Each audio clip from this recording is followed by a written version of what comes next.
Good afternoon class.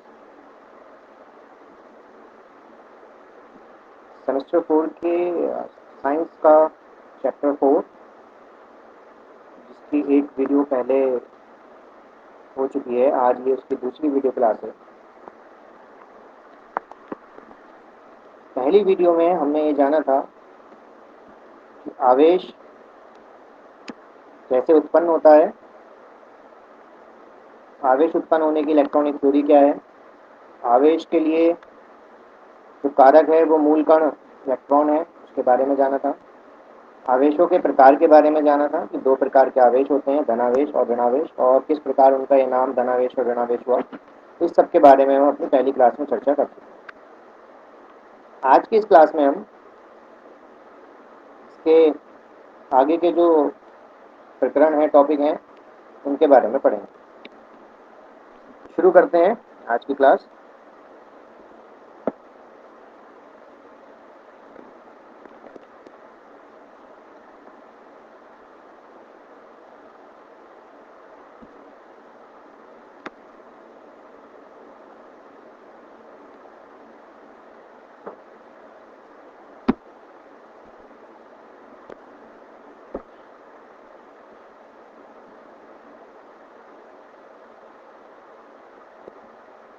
कुछ technical problem की वजह से तो आज के हमारे टॉपिक हैं आवेश के जो गुण हैं उसके बारे में हम पढ़ेंगे। आवेश की पहचान करना कि दिया हुआ आवेश धनात्मक है ऋणात्मक है, उसके लिए एक यंत्र है विद्युतदर्शी, उसके बारे में पढ़ना है। स्थिर विद्युत प्रेरण यानी कैसे किसी दूसरे चालक को एक आवेशित चालक के द्वारा प्रेरित करके चालक अवस्था में विद्युत अवस्था में कन्वर्ट कर सकते हैं। आकाशीय विद्युत जो आकाशीय बिजली है उसके बारे में। तड़ित चालक जो आकाशीय विद्युत से बचाने का यंत्र है उसके बारे में। कूलाम का नियम बहुत महत्वपूर्ण है और उस नियम के महत्व, विद्युत क्षेत्र और क्षेत्र की तीव्रता, विद्युत विभव तथा विभवांतर। यह वह प्रकरण है जो आज की चर्चा में हम पूरे करेंगे। तो शुरुआत करते हैं सबसे पहले आवेश के गुण के साथ। आवेश का पहला गुण यहाँ पे हमारा है कि आवेश संरक्षित होते हैं। इसका अर्थ यह है कि आवेशों को ना तो उत्पन्न किया जा सकता है ना ही नष्ट किया जा सकता है।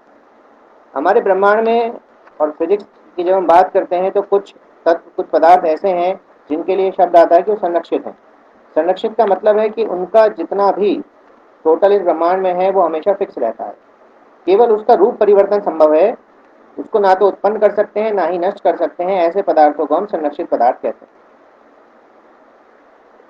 तो जो आवेश है, जो पदार्थ का गुण है आवेश, वह हमारा संरक्षित है। यानी इसका अर्थ है कि आवेश को ना तो उत्पन्न किया जा सकता है और ना ही आवेश को नष्ट किया जा सकता है। दूसरा आवेश का हमारा गुण है, आवेशों में क्वांटीकरण का गुण पाया जाता है। क्वांटीकरण का अर्थ है वह गुण जो हमें ये बताता है कि हमारा जो आवेश है वह हमेशा पूर्ण नंबर में ही होगा। पूर्ण नंबर से मतलब है कि जैसे हमने बताया कि जो आवेश का मूल मात्रक है वो हमने ई माना है 1.6 इंटू 10⁻⁻19 कूलाम को। तो वो ई जो हमने माना है उसी के ही उस ई के ही पूर्ण नंबर के रूप में होगा। जैसे ई हो सकता है 2 ई हो सकता है 3 ई हो सकता है 4 ई हो सकता है। तो ये कहा जाता है कि जो आवेश हमारा क्वांटाइज है, क्वांटीकरण है, यानी कि इसकी कंटिन्यूस वैल्यू नहीं हो सकती बल्कि इसकी हमारे पास डिस्क्रीट वैल्यू मिलेंगी 1 2 3 4 एंड सो ऑन। इस प्रकार की वैल्यू हमारी इसकी हमें प्राप्त होंगी।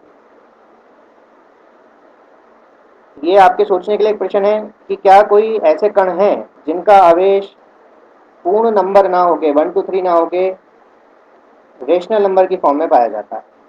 कमेंट करके मुझे बताएं, क्या कोई ऐसे पदार्थ होते हैं जिनका आवेश पूर्ण नंबर ना होके एक रेशनल नंबर या भिन्न के रूप में पाया जाता है? अगला आवेश का गुण है कि अगर जो कण है हमारा वो इलेक्ट्रॉन है तो उसके आवेश को हम माइनस ई से रिप्रेजेंट करते हैं, और अगर हमारा कण जो है वो प्रोटॉन है तो उसके आवेश को हम प्लस ई से प्रदर्शित करते हैं। केवल उसके ऊपर जो आवेश की धनात्मक और ऋणात्मक है उसको दिखाने के लिए प्लस और माइनस यहाँ पर लगे हुए। ये जो ई है इसको हमने इसका आवेश का मात्रक माना है, जिसे हम मूल आवेश भी कहते हैं, और इसका मान अभी हमने पिछली जो चर्चा थी क्लास में उसमें बताया था, और इस बार भी ये मान ध्यान रखना है। ये आवेश का मूल मात्रक है और इसका मान है हमारा 1.6 इंटू 10⁻⁹ कूलम। उसके बाद अगला आवेश का गुण है कि आवेश किसी खोखले चालक में, जो अंदर से खोखला है जैसे गेंद जैसा है पर चालक है, यानी किसी धातु का बना हुआ है, और उस पर हम कोई आवेश दें तो अंदर की सतह पर कोई आवेश नहीं होता, पूरे का पूरा आवेश उसकी जो बाहरी सतह है उस पर एकत्रित हो जाता है। ये इसी प्रकार है जैसे कि हम कार में बैठे हैं और कोई आकाशीय बिजली हम पे गिरती है तो कार के अंदर हम सेफ हैं, क्योंकि वो एक अंदर की तरफ से कोई भी आवेश उसमें प्रवाहित नहीं हो सकता, और कार की जो बाह्य बॉडी है, बाह्य खोल है, उसके द्वारा पूरे का पूरा आवेश धरती के अंदर समा जाता है। तो जो आवेश है वो केवल उसकी सतह पर अ, वितरित हो सकता है। इसके अलावा जो अगला गुण है आवेश का, वह आवेश एक व्युत्पन्न राशि है। ये जो बच्चे हैं आप सबने पढ़ा होगा कि हमारे पास दो प्रकार की राशि होती हैं, एक मूल राशि, एक व्युत्पन्न राशि। मूल राशियाँ हमारी 7 होती हैं क्वांटिटीज़ में, इसके अलावा दो एंगल और सॉलिड एंगल, दो और सप्लीमेंट्री मूल राशियाँ रहती हैं। इसके अलावा जितनी भी और सब राशियाँ हैं और सब फिजिकल क्वांटिटीज़ हैं उनको हम व्युत्पन्न राशि कहते हैं। व्युत्पन्न मतलब वो उन 7 के ही संयोग से, उन 7 को ही मिलाकर बाकी सारी राशियाँ बनाई गई हैं। ये जो आवेश है ये भी एक प्रकार की व्युत्पन्न राशि है, और ये ए और टी, ए हमारी विद्युत धारा और टी हमारा समय, विद्युत धारा और समय इन दोनों को मिलाकर ये आवेश जो है ये राशि हमारी बनाई गई है। तो ये हमारे आवेश के गुण हुए जो हमें ध्यान रखने हैं। बीमय सूत्र इसका याद रखना है, और इसका आवेश का जो मूल आवेश है इसका हमें मान याद रखना है, और क्वांटीकरण का गुण ये हमें इसका याद रखना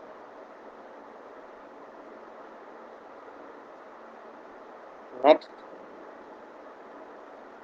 है अब हमारा विद्युत दर्शी।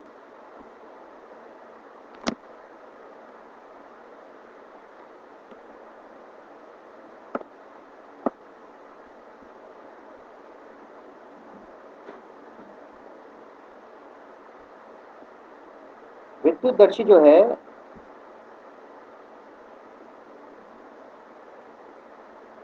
नेटवर्क प्रॉब्लम होने की वजह से आज स्लाइड ठीक से नहीं चल पा रही है। हाँ, विद्युत दर्शी। तो विद्युत दर्शी जो है ये एक बहुत ही सिंपल apparatus है, और इसको हम मॉडल के रूप में अपनी लैब में तैयार भी कर सकते हैं। बच्चों को सिखाने के लिए भी हम इसको एज ए मॉडल तैयार कर सकते हैं। इसको पहले 1787 में अब्राहम बेनेट ने स्वर्ण पत्र यानी कि गोल्ड फॉइल से ये विद्युत दर्शी बनाया, जिसका प्रयोग आज भी होता है। इसका काम क्या है? इसका काम है ये हमें बताता है कि जो विद्युत आवेश है उसकी प्रकृति कैसी है। प्रकृति का अर्थ है कि हमें पता है कि विद्युत आवेश दो प्रकार के होते हैं, धनावेश और ऋणावेश। तो उनकी प्रकृति यानी जो आवेश है वो धनावेश है या ऋणावेश है, इसको बताने का कार्य ये विद्युत दर्शी हमें करता है। इसकी जो संरचना है इसमें हम देखेंगे कि ये गिलास का जार है, इस गिलास के जार के ऊपर एक मेटल की प्लेट लगी हुई है।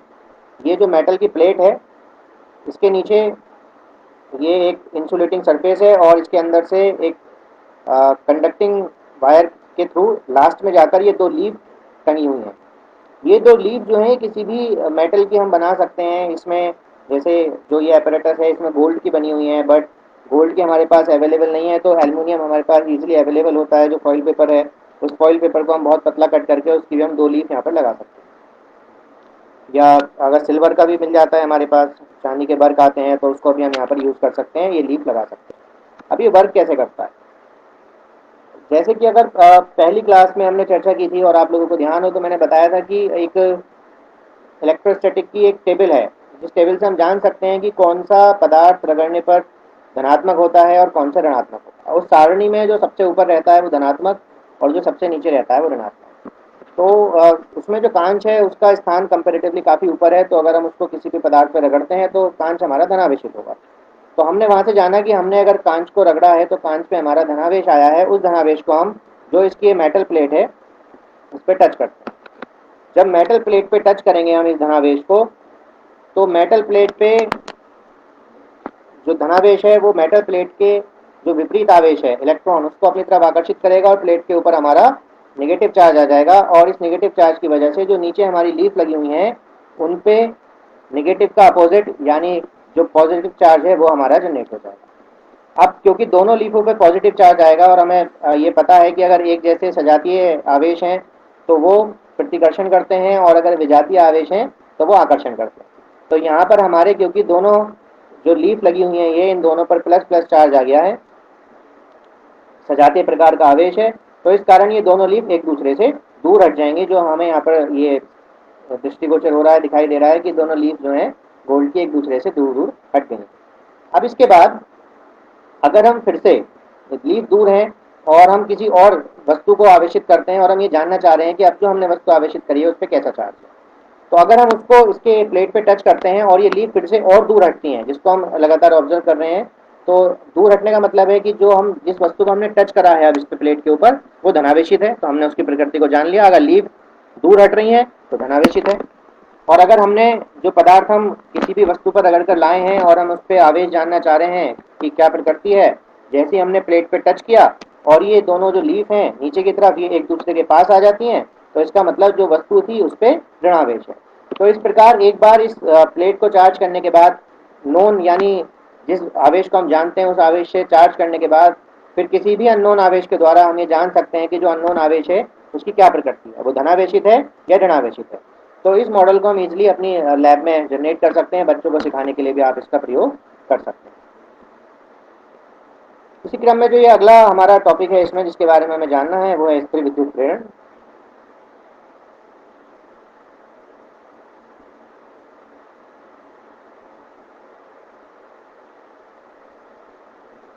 तो स्थिर विद्युत प्रेरण क्या है? प्रेरणा शब्द के बारे में लगभग सभी बच्चे जानते हैं कि भाई हम अच्छे अच्छे लोगों की कहानियां जब सुनते हैं जो सक्सेसफुल हुए हैं तो भाई हमें उनसे प्रेरणा मिलती है। प्रेरणा मतलब सीख मिलती है, हम उनके जैसा होना चाहते हैं, तो अपने जैसा करना, इसी चीज का नाम है प्रेरणा। तो यहाँ पे क्या है, प्रेरणा मतलब कि एक अगर आवेशित वस्तु है और उसको हम किसी चालक के समीप लेकर जाते हैं तो उसके प्रभाव के द्वारा, उसकी प्रेरणा के द्वारा वह दूसरी वस्तु, वह दूसरा चालक जो कि अनावेशित था, जिस पर कोई आवेश नहीं था, वह भी आवेशित हो जाता है। तो यह जो प्रक्रिया है, यह जो गुण है, इसको हम कहते हैं स्थिर विद्युत प्रेरण।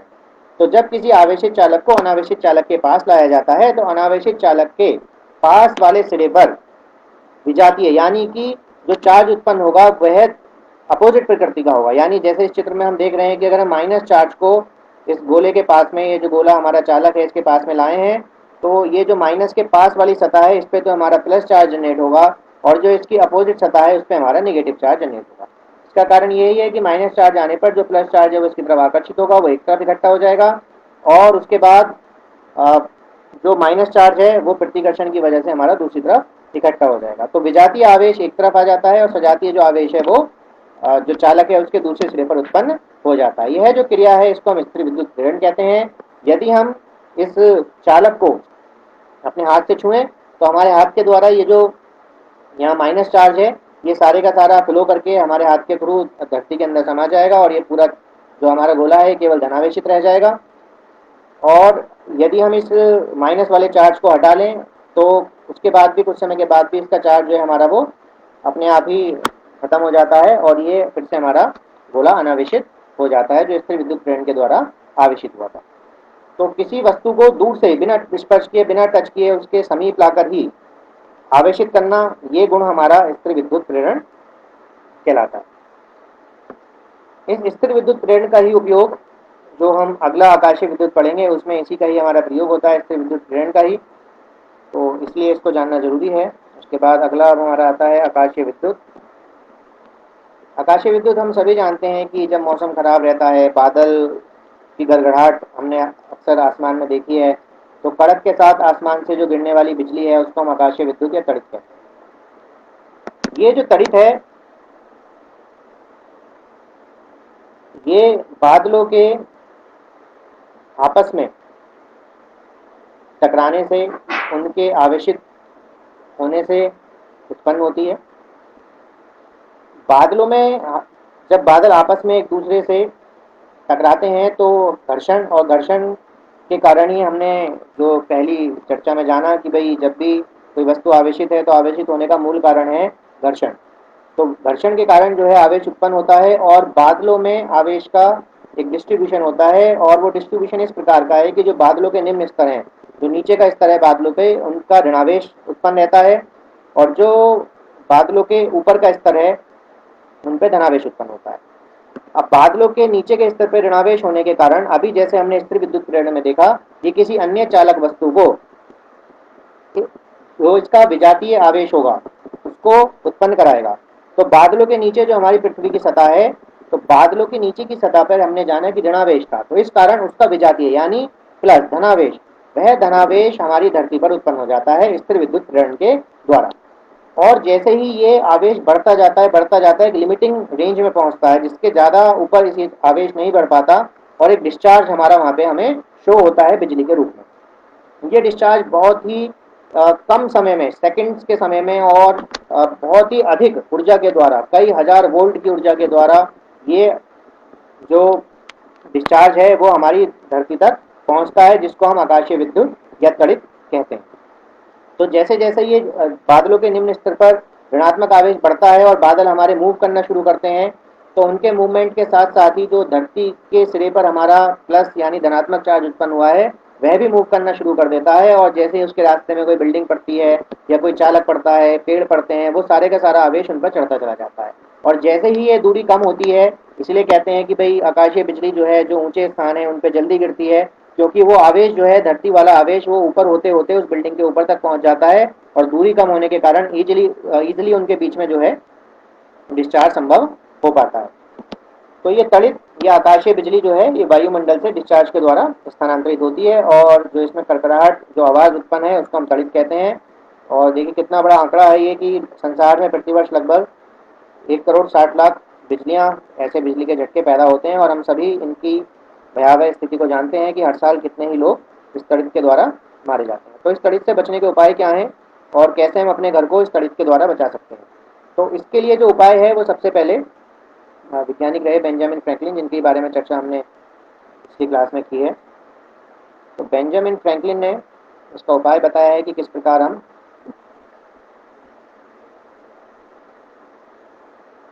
इस तड़ित से, इस बिजली से अपने घर को बचा सकते हैं।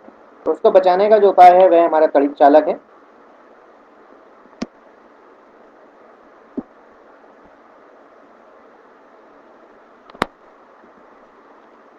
तड़ित चालक जो है यह एक धातु की रॉड या एक धातु की छड़ होती है, जिसे हम अपने भवन के सबसे ऊपर, मकान के सबसे ऊपर लगा देते हैं।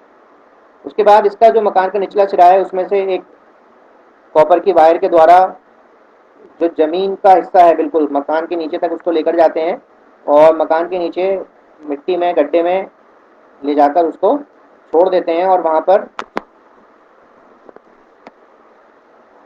पर उसको मिट्टी में ले जाने के बाद एक कॉपर की दूसरी रॉड से बांधकर वहाँ पर छोड़ देते हैं। तो ये इस तड़ित चालक का ये फायदा है कि जब कभी भी बिजली गिरेगी तो ये सुचालक है, धातु का बना हुआ है, तो ये बिजली को अपनी तरफ आकर्षित करेगा, और इसके माध्यम से सारी की सारी बिजली इस वायर से प्रवाहित होती होती और ये धरती के अंदर समा जाएगी। और धरती, क्योंकि हमें पता है, अत्यंत विशाल है और इस सारी बिजली को अपने अंदर ग्रहण करने की क्षमता रखती है, और बिना भवन को किसी भी प्रकार का नुकसान पहुंचाए ये सारी की सारी बिजली जमीन में समा जाएगी। तो ये जो संरचना है इसको हम तड़ित चालक कहते हैं, और ये भवनों को सीधे आघात से बचाने के लिए बेंजामिन फ्रैंकलिन द्वारा विकसित की गई है। तो ये बिजली के लिए न्यूनतम प्रतिरोध का मार्ग, न्यूनतम प्रतिरोध होने के कारण सबसे जल्दी इसी की तरफ हमारी बिजली आकर्षित होगी भवन के अंदर, और इसके द्वारा आसानी से आवेश जो है वो पृथ्वी के अंदर तक पहुंच जाएंगे। तो ये सिक्योरिटी मेजर में एक कंपलसरी चीज है तड़ित चालक। तो तड़ित चालक के बाद जो अगला नियम है वो हम पढ़ेंगे अब कूलाम का नियम। हमने ये जाना था कि दो प्रकार के बल हैं जो हम अपने दैनिक जीवन में देखते हैं। एक है गुरुत्वाकर्षण बल और दूसरा है हमारा विद्युत चुंबकीय बल। तो गुरुत्वाकर्षण बल जो है वह दो द्रव्यमानों के बीच में लगता है। वहाँ जो हमारी फंडामेंटल क्वांटिटी है वो वहाँ से द्रव्यमान है, परंतु जब हम विद्युत चुंबकीय बल की बात करते हैं, विद्युत बल की बात करते हैं, तो यहाँ जो हमारी फंडामेंटल क्वांटिटी है वो हमारा आवेश है। दोनों नियम बिल्कुल एक जैसे ही फॉलो करते हैं। जैसे हमारा गुरुत्वाकर्षण के लिए नियम है न्यूटन्स लॉ, सेम यहाँ पर हमारा आवेश के लिए नियम है कूलाम्स लॉ। तो कूलाम ने कुछ निष्कर्ष करे, कुछ प्रयोग करे और उनके आधार पर नियम 1785 में प्रतिपादित किया।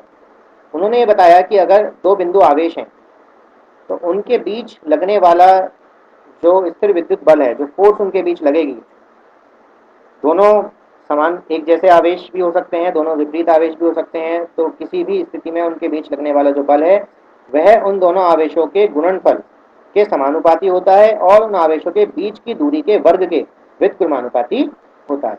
तो जब इन दोनों को हम कंबाइन करते हैं तो हम इस प्रकार से लिख सकते हैं कि जो हमारी फोर्स है, बल है, प्रोपोर्शनल है, अनुक्रमानुपाती है दोनों आवेशों के Q1 Q2 के, और उनके बीच की दूरी के वर्ग के व्युत्क्रमानुपाती है।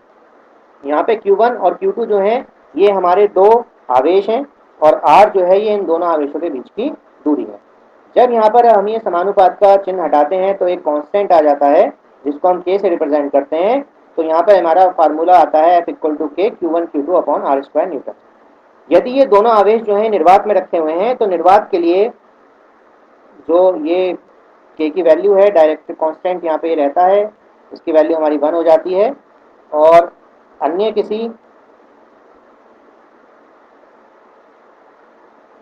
किसी माध्यम में रखे होने पर इसकी कुछ ना कुछ पर्टिकुलर हमारी वैल्यू होगी। तो यहाँ कांस्टेंट की वैल्यू, K की वैल्यू पुट करने पर 1/4πε स्मॉल k, तो वो स्मॉल के निर्वात के लिए 1 होगा और डाइलेक्ट्रिक मीडियम अगर कुछ है तो उसके लिए उसकी वैल्यू 1 से ज़्यादा होगी। और जो हमारा 1/4πε आएगा उसकी एक पर्टिकुलर, क्योंकि कांस्टेंट है वहाँ पे, 4 भी कांस्टेंट है, पाई भी कांस्टेंट है और एप्सिलॉन जो है 8.85 × 10⁻², वो भी कांस्टेंट वैल्यू है। तो उस पूरे की वैल्यू हम कैलकुलेट करते हैं तो 9 × 10⁻⁹ ये हमारी 1/4πε की एक पर्टिकुलर वैल्यू निकल कर आती है। तो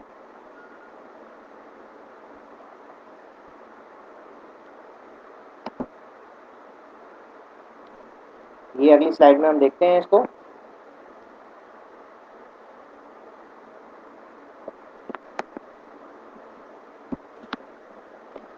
इस फार्मूला में अगर हम Q1 और Q2 दोनों को 1 कूलाम की वैल्यू लें और जो इनके बीच की दूरी है उसको अगर हम 1 मीटर लें तो यहाँ जो F है वो 1/4πε के बराबर हो जाएगा। और हमें पता है 1/4πε उसकी वैल्यू हमारे पास 9 × 10⁻⁹ होगी। तो यानी जो फोर्स निकल कर आएगी, अगर दो आवेश जिनका मान 1 कूलाम है और एक दूसरे से 1 मीटर की दूरी पर रखे हैं, तो इस केस में जो उनके बीच की फोर्स निकल कर आएगी वो हमारे पास 9 × 10⁻⁹ न्यूटन निकल कर आएगी। तो इससे हमें पता चलता है कि 1 कूलाम अगर आवेश है तो वह आवेश है जो अपने से 1 मीटर, ये एक डेफिनेशन यहाँ से निकल कर आती है जो अक्सर पूछी भी जाती है कि 1 कूलाम क्या है। तो 1 कूलाम वह आवेश है जो अपने से 1 मीटर की दूरी पर निर्वात अथवा वायु में अपने बराबर समान आवेश को 9 × 10⁻⁹ न्यूटन के बल से आकर्षित या प्रतिकर्षित करता है।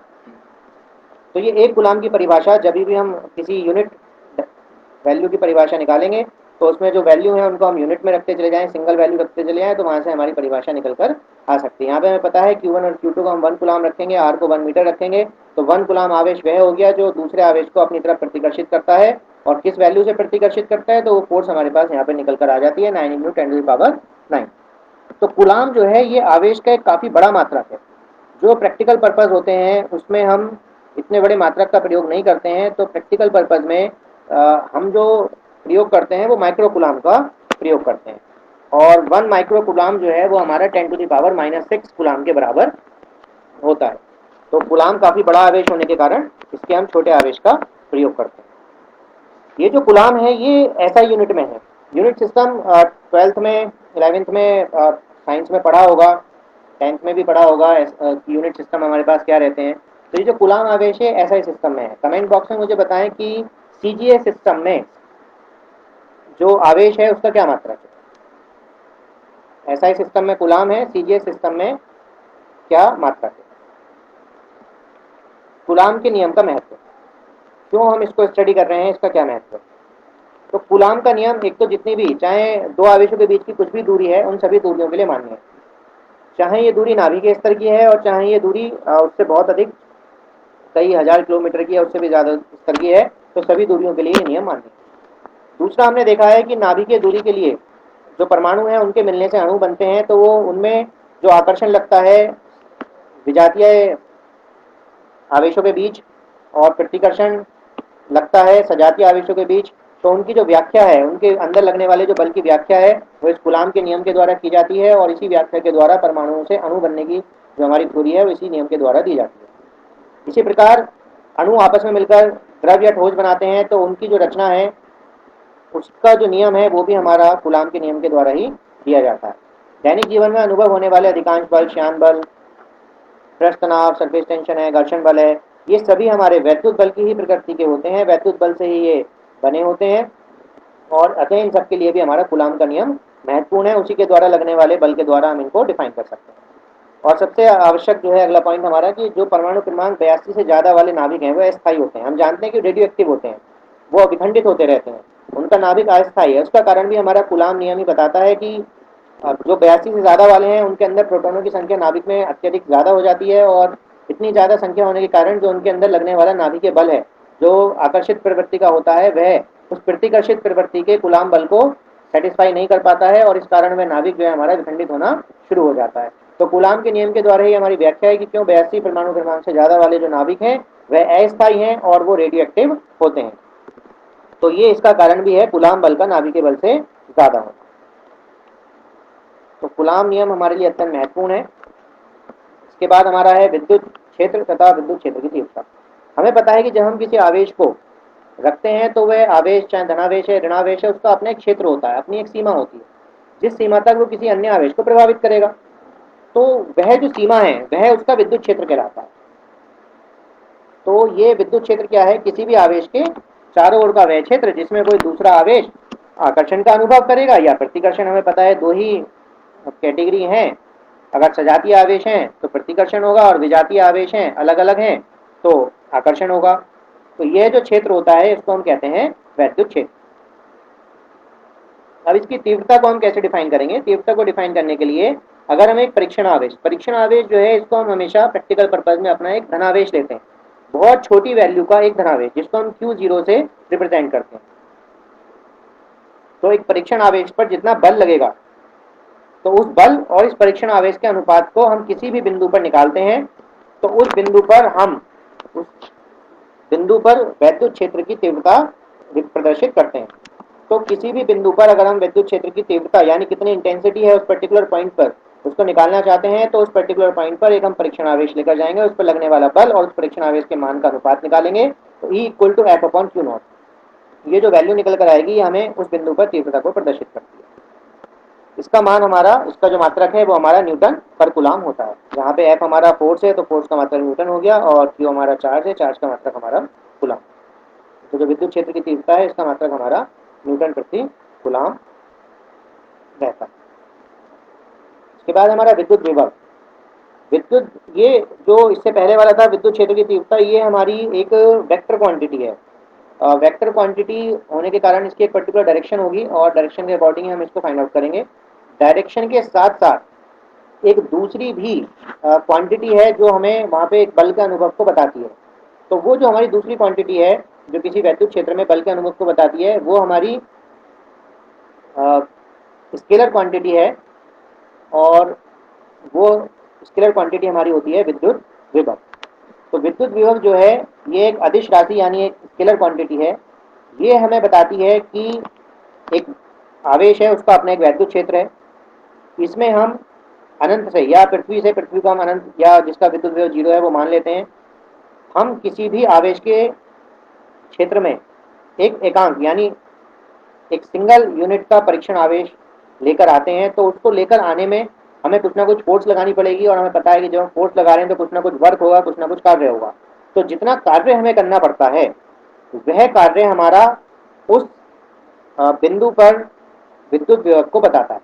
तो विद्युत विभव क्या हुआ कि वैद्युत क्षेत्र में किसी बिंदु पर विद्युत विभव किसी एकांक आवेश को अनंत से उस बिंदु तक लाने में किया गया कार्य उसके बराबर होता है। विद्युत विभव को हम रिप्रेजेंट करते हैं कैपिटल वी से, और V इक्वल टू हमारा W यानी वर्ग के बराबर हो गया, और जो विद्युत विभव है उसका मात्रक हमारा वोल्ट होता है। विद्युत विभव जो है ये एक स्केलर यानी अदिश राशि है। इसकी तुलना कुछ कुछ ऐसे है जैसे जब हम गुरुत्वीय बल के बारे में बात करते हैं तो जो हमारी स्थितिज ऊर्जा होती है, तो हम कुछ भी उस पर काम करते हैं, स्प्रिंग को खींचा या किसी वस्तु को ऊपर उठाया, तो उसमें वो स्थितिज ऊर्जा के रूप में संचित हो जाता है। तो ऐसे ही जब हम किसी आवेश को कहीं भी स्थानांतरित कर रहे हैं, तो यहाँ जो हमारे पास सिमिलर क्वांटिटी है वो विद्युत विभव है, वो उसमें किया गया कार्य वो उसके विद्युत विभव के बराबर होता है। तो हम गुरुत्वीय बल के साथ इसकी पूरी तुलना कर सकते हैं, और गुरुत्वीय बल में जो हमारी स्थितिज ऊर्जा है यहाँ पर वो हमारा विद्युत विभव का कार्य करता है, इलेक्ट्रोस्टैटिक फोर्स। तो विद्युत विभव तो एक पर्टिकुलर बिंदु पर हो गया, पर लेकिन अगर हम विद्युत क्षेत्र में अपने परीक्षण आवेश को दो बिंदुओं के बीच में स्थानांतरित कर रहे हैं, कोई बिंदु ए है कोई बिंदु बी है, उसको ए से बी तक लेकर जा रहे हैं, तो उन दोनों के विभव में अंतर होगा। हो सकता है ए पर मान ज्यादा हो बी पे कम हो, या ए पर मान कम हो बी पर ज्यादा हो। तो ये जो दो बिंदुओं पर एक ही आवेश के विद्युत क्षेत्र के अंदर दो बिंदुओं पर जो विद्युत विभव का अंतर है, इसको हम कहते हैं विभवांतर। तो विभवांतर को अब हम डिस्कस करेंगे कि विभवांतर क्या चीज है। तो किसी बिंदु आवेश के चारों ओर हम जानते हैं एक विद्युत क्षेत्र बन जाता है, और इस क्षेत्र में अगर हम परीक्षण आवेश को किन्हीं दो बिंदुओं के बीच में स्थानांतरित करते हैं, ए से दूसरे बिंदु बी तक लेकर जाते हैं, तो हमें कुछ ना कुछ कार्य करना पड़ेगा उसके अगेंस्ट, और उसे जो कार्य करने के कारण ए बिंदु पर अलग विभव होगा बी बिंदु पर अलग विभव होगा। तो इन दो बिंदुओं के बीच का जो अंतर है उसको हम वैद्युत विभवांतर कहते हैं, इसे हम वी से प्रदर्शित करते हैं। तो जैसे दिखा रखा है कि v a minus v b जो दोनों का अंतर है, ये हमारा किया गया कार्य, और अपॉन में जो हमारा परीक्षण आवेश है वह, तो ये जो अंतर है ये हमारा v a minus v b हमारा कहलाता है विभवांतर। और इसकी भी जो मात्रक है हमारे जूल प्रति कूलम, या जिसको हम वोल्ट कहते हैं, तो एक वोल्ट यहाँ से अगर वी बी हम जीरो लें तो जो एक वोल्ट निकल कर आता है वो हमारा एक जूल प्रति कूलम। यहाँ से हम वोल्ट की परिभाषा, एक वोल्ट की परिभाषा भी हम अपनी निकाल सकते हैं। अगर हमारा जो ये कूलम है वो एक हो जाए, सिंगल यूनिट का हो जाए, एक कूलम हो जाए, तो एक वोल्ट क्या हुआ, एक वोल्ट हुआ वह कि भाई इस आवेश को लाने के लिए जो कार्य करा जाए अगर वो एक जूल हो, तो उस समय जो हमारा विभवांतर होगा वो एक वोल्ट होगा। यानी एक कूलम आवेश को एक बिंदु से दूसरे बिंदु तक ले जाने में यदि एक जूल कार्य करना पड़ता है, तो उन दोनों बिंदुओं के बीच जो विभवांतर है वो एक वोल्ट होगा। बस शर्त यह है कि यहाँ पे जो हमारा ये आवेश है वो यूनिट आवेश है, और अगर बिंदु भी अनंत पर है तो उस केस में हमारा v b equal to zero. तो ये आज की क्लास में हमने कुछ फंडामेंटल टॉपिक्स के बारे में यहाँ पे चर्चा की है। इनके जो फार्मूला है वो हमें याद रहने चाहिए, जो equal to F upon q nought वाला विद्युत क्षेत्र की तीव्रता का या जो विभवांतर का फार्मूला आया है, कूलम्ब्स का आया है, इनके जो फार्मूला है वो हमें याद होने चाहिए, इनकी जो यूनिट है वो हमें याद होनी चाहिए, और जो कुछ कंसेप्चुअल चीज़ें बताई गई हैं वो सब हमें ध्यान में रखनी है। तो थैंक यू। इसके बाद नेक्स्ट क्लास में इसके आगे का टॉपिक विद्युत धारा के प्रभाव, विद्युत धारा के प्रकार, वो सब डिस्कस करेंगे। Thank you.